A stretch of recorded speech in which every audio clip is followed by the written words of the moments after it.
नमस्कार दोस्तों, मैं हूं आपका दोस्त, आपका होस्ट आर के और आप देख रहे हैं आर के ट्रेडिंग। तो दोस्तों, आज तारीख है 20 जनवरी 2025 और यहाँ पे 21 जनवरी 2025 के लिए मंगलवार ट्यूसडे के लिए 3 स्टार सेक्शन में 3 स्टॉक्स इंट्राडे के लिए सेलेक्ट कर लिया है। उसके इंट्राडे लेवल और स्टॉक सिलेक्शन का रीजन भी समझाऊंगा, क्यों सेलेक्ट किया गया है आखिर उन तीनों स्टॉक को प्रॉपर। लेकिन याद रखें, कोई भी पर्सनल बाइंग और सेलिंग की सलाह यहाँ पे नहीं दे रहा हूँ। अगर आप ट्रेड करते हैं उन स्टॉक्स उन लेवल पे, तो कृपया अपने फाइनेंशियल एडवाइजर से जरूर सलाह मशवरा करें। और अगर आप फ्री ऑफ कॉस्ट में लाइव मार्केट में कॉल्स प्राप्त करना चाहते हैं दोस्तों, तो आप मेरे मोबाइल नंबर 8709652195 पर हाय हेलो कुछ भी व्हाट्सएप मैसेज भेजेंगे तो आपको बाय डिफॉल्ट लिंक मिल जाएगा। तो चलिए 3 स्टॉक बताऊं, उसके पहले जो कल 3 स्टॉक दिया था उसका स्टॉक परफॉर्मेंस का रिव्यू कर लेते हैं, है ना। तो जो पहला स्टॉक दिया था वो था बीपीसीएल।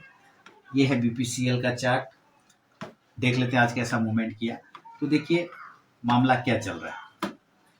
बाइंग कहाँ दिया था इसमें, मैंने आपको बाइंग दिया था 276 के ऊपर, सेलिंग कहाँ दिया था 271 के नीचे। तो देखिए ये क्या हुआ, पहले तो मार्केट ओपन हुआ तो 276 के ऊपर गया ही नहीं। देखिए मैं फिर से बता दूं कि 3 स्टार स्टॉक्स में कैसे एंट्री लेना चाहिए, उसका सेपरेट वीडियो बने हुए हैं मेरे चैनल पे। 3 स्टार स्टॉक्स में एंट्री कैसे लें, आप वो सर्च करेंगे तो आपको मिल जाएगा प्रॉपर, उसमें आपको सारी कन्फ्यूजन दूर हो जाएंगे। तो यहाँ पर हमारा buying order trigger number sell करना था 271 के नीचे, तो 271 के नीचे जरूर सेलिंग हुआ है और इसने लो लगाया। उसके बाद जो है 268.80 का जो पहला टारगेट था वो था 268 का, वो नहीं दिया, वहीं से वो रिवर्सल आ गया, ठीक है। और एक्चुअली ये बिल्कुल नैरो में हो गया, क्यों? क्योंकि मार्केट पहले फॉल किया और फिर रिकवर किया खुलने के बाद, आप देखे होंगे। तो उसी वजह से इसके लिए भी ये काम हो गया। अब सेलिंग में तो गया ही नहीं, मतलब सेलिंग में हमारा टारगेट ही नहीं मिला, एक 80 पैसे टारगेट बच गया। दूसरा था बाइंग लेवल 276 के ऊपर, तो दिन के 12 साढ़े 12 बजे के आसपास में ये 276 के ऊपर गया और पहला टारगेट था 279। तो इसने जो हाई लगाया है यहाँ पर आपको देखिए हाई, इसने हाई लगा दिया 279 का ही लगाया सर, 278.40 का, 60 पैसे इधर बचा। बिल्कुल ये दोनों ही तरफ पागल बना के छोड़ दिया ना, बिल्कुल पागल बना दिया। अब दूसरा स्टॉक जो दिया था वो था श्रीराम फाइनेंस। चलिए देखते हैं श्रीराम फाइनेंस का परफॉर्मेंस। कल तो जबरदस्त इसने फ्राइडे को सारे टारगेट दिए थे, गैप डाउन ओपनिंग हो गया। लीजिए तो बाइंग था आपका 530 के ऊपर, तो 530 के ऊपर तो गया ही नहीं, तो बाइंग तो होगा ही नहीं। सेलिंग करना था 523 के नीचे, फाइनल टारगेट था 511, तो लीजिए 500 तक चला आया। तो ये तो ऑलरेडी गैप डाउन ही हो गया, तो इसमें तो हमारा ट्रेड ही नहीं बनेगा। इसलिए मैंने कहा कि 3 स्टार में स्टॉक कैसे एंट्री लें, इसके सेपरेट वीडियो बने हुए, आप उस वीडियो को जरूर देखिए।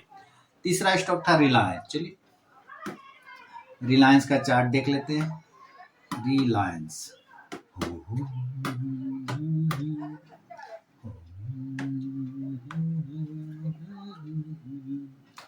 रिलायंस बाइंग था आपका 1307 के ऊपर और ओपन ही हो गया ये 1316 से।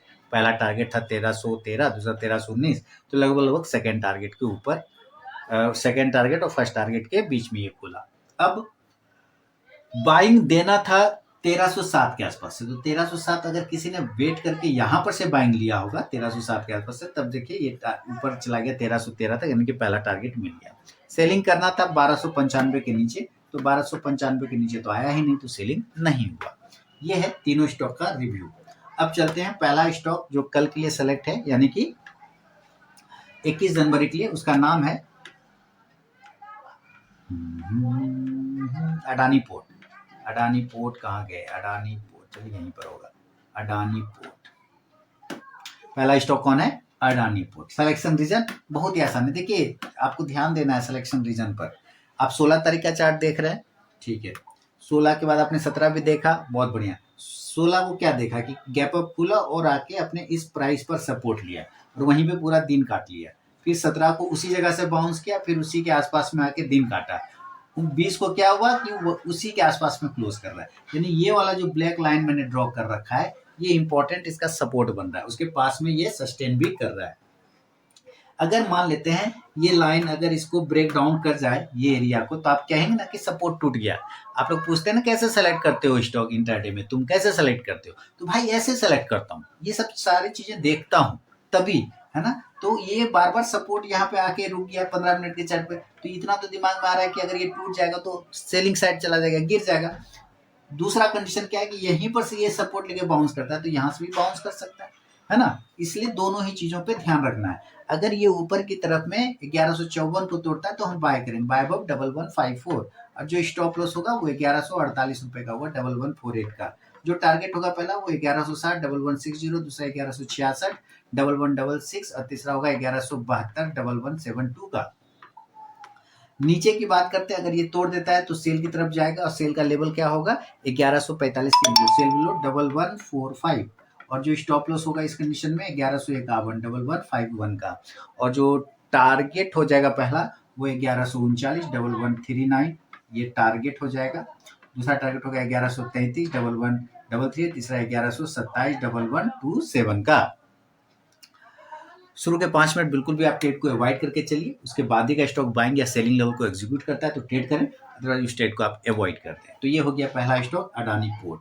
सेकेंड स्टॉक की तरफ बढ़ता हूं, और सेकेंड स्टॉक है HDFC बैंक। ये देखिए आ गया HDFC बैंक। अब सिलेक्शन रीजन देखिए, बुलिश फ्लैग पैटर्न 15 मिनट के चार्ट पर कौन सा पैटर्न बना रखा है इसने, एक बुलिश फ्लैग पैटर्न बना रखा है, क्लियर है। अब ये बुलिश फ्लैग पैटर्न, नीचे पोल है और ये फ्लैग है, इसलिए बुलिश फ्लैग है क्योंकि पोल नीचे सो के ऊपर गया है, और ये एक प्राइस चैनल में ट्रेड कर रहा है ये फ्लैग। अब इस प्राइस चैनल के ऊपर निकलेगा तो बाय, और नीचे निकलेगा तो सेल। तो मान लेते कि ऊपर तोड़ता है तो हम बाइंग के तरफ देखेंगे 1655 के ऊपर, बाय वो 1655, और जो स्टॉप लॉस होगा वो 1648 का होगा 1648 का। अब टारगेट की पहला बात करें तो 1662 1662, दूसरा 1669 1669, और तीसरा 1676 1676। नीचे की तरफ में अगर ये यहाँ से फॉल करता है तो हम लोग सेल करेंगे, और सेल का लेवल यहाँ पे लिखूंगा 1645 के बिलो, सेल बिलो 1645। जो स्टॉप लॉस होगा इस कंडीशन में 1652 1652 का, और 1652, हाँ ठीक है। और जो टारगेट हो जाएगा पहला वो 1638 1638 का, दूसरा टारगेट होगा 1631 1631 का, और तीसरा 1624 1624 का। फर्स्ट टारगेट के पास भी स्टॉक अगर पहुंचता है तो जरूर अपना 50 to 70% क्वांटिटी बुक कीजिए, बाकी का आप अपना स्टॉक लॉस टेल करके चल सकते हैं। तो ये है सेकेंड स्टॉक HDFC बैंक। तीसरा और फाइनल स्टॉक की तरफ बढ़ता हूं, उसका नाम है, वो भी HDFC ग्रुप का ही है, HDFC लाइफ। सिलेक्शन रीजन, अभी आपने अडानी पोर्ट का सिलेक्शन रीजन समझा था ना, सेम कंडीशन है, सेम कंडीशन है, कहीं कोई दिक्कत नहीं, एकदम सेम कंडीशन है। अडानी पोर्ट वाला ही कंडीशन पे ये सेलेक्ट है कि ये बार बार इसी एरिया पे सपोर्ट लेके ऊपर जाता है, इसी एरिया पर होल्ड कर रहा है, तो अगर ये एरिया तोड़ता है तो फॉल करेगा, सीधा सा बात है, और अगर बाउंस करना है तो इसी एरिया से बाउंस कर जाए तो बाय करेंगे। अगर ये पहले मान के चलते हैं बाउंस कर रहा है तो 636 636 के ऊपर बाइंग होगा, और जो स्टॉप लॉस होगा 632 632 का। जो टारगेट होगा पहला 640 640, दूसरा 644 644, और तीसरा हो जाएगा 648 648 रुपए का, ठीक है। और अगर ये नीचे तोड़ देता है तो हम लोग सेल करेंगे, और सेल का लेवल हो जाएगा 629 के बिलो, सेल बिलो 629। जो स्टॉप लॉस होगा 633 633, और जो टारगेट होगा 625 625, दूसरा 621 621, और तीसरा 617 617 रुपए का। बिना स्टॉप लॉस के ट्रेड करने की गलती कभी ना करें, और अपने ट्रेलिंग स्टॉप लॉस का यूज जरूर करें। तो ये तीनों ही स्टॉक का selection reason, buying selling level मैंने बता दिया है आपको। पसंद आया तो जरूर फीडबैक करें, कमेंट करें, और आपके ट्रेडिंग मोबाइल टेलीग्राम चैनल, साथ ही व्हाट्सएप चैनल को आप ज्वाइन कर सकते हैं फ्री ऑफ कॉस्ट में लाइव मार्केट में कॉल्स के लिए। उसके लिए ये रहा मेरा मोबाइल नंबर 8709652195। इस पर हाय हेलो कुछ भी व्हाट्सएप मैसेज भेजिए, आपको बाय डिफॉल्ट लिंक मिल जाएगा। तो चलिए मिलता हूँ नेक्स्ट वीडियो में, तब तक के लिए बहुत बहुत धन्यवाद।